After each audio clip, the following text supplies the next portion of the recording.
A new horror movie hit the theaters this weekend, and our movie reviewer Matt Perrone was front and center to find out if it was scary enough to have moviegoers get out of their seats. Welcome to a post-Oscars Monday. Since I did spend the last 2 weeks reviewing all the Best Picture nominees, I figured I'd go ahead and say congratulations to Moonlight on its Best Picture win. At least I think it was Moonlight. So aside from the crazy ending, I don't think there were any real surprises at the Oscars. I think they went exactly the way that I expected them to go. And that being said, I think it was time to get as far away from Oscar-caliber movies as possible, and I thought the best way to do that was to take in a new release horror film this weekend.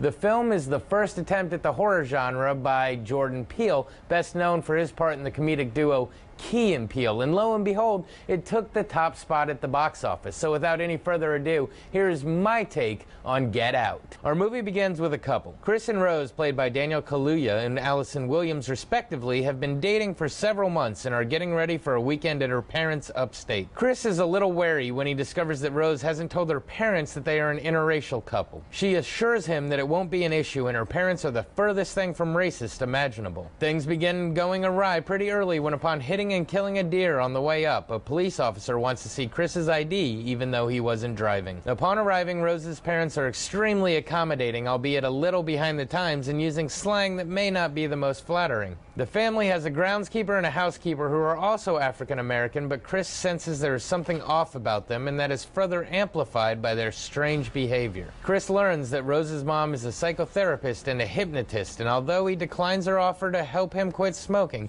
he finds himself in an impromptu hypnosis session one night that he can't quite remember the details. As the movie progresses, it turns out that this weekend is a huge family gathering where everyone he meets, although very nice and unaggressive, make comments that are a little awkward and uncouth, to say the least. After running into yet another African-American man that's acting a little strange, Chris takes a picture that causes the man to snap and starts screaming at him to get out. Talking on the phone to his cousin and sharing the pictures, they realize that the man is someone they knew who has gone missing. Having had enough, Chris decides to leave, and that's when the true nature of the situation becomes apparent. We, as the audience, are on the edge of our seats waiting to see how deep the insanity goes and who will make it out alive. So, what to say about this one? First off, I'm going to say that I was definitely interested in seeing it, if for no other reason than seeing this well-known comedian tackle the horror genre. But what a good movie it turned out to be. Not only is it a great horror film, but the social commentary is fantastic and fits perfectly into the movie. I know a lot of people are going to go see it thinking, well, if Jordan Peele did it,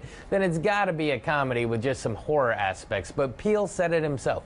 This is a horror film, and if you find yourself laughing, then it's probably at something that made you uncomfortable.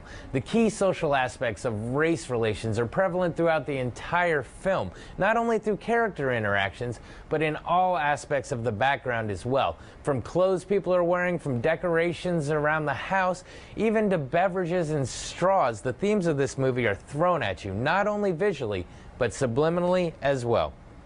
Basically, not only is it a great horror film, but it's a good movie all the way around. I guess I didn't get as far from that award caliber of movie as I thought I was going to get, but you know what? That's not something I'm going to complain about. This has been your Monday Movie Musing. Back to you. All right, thanks, Matt. I'm a horror movie fan, so one I'll have to put on my list. All right, keep it right here. We have one last look at your 7-day outlook. On the other side of the break, we're back in a moment.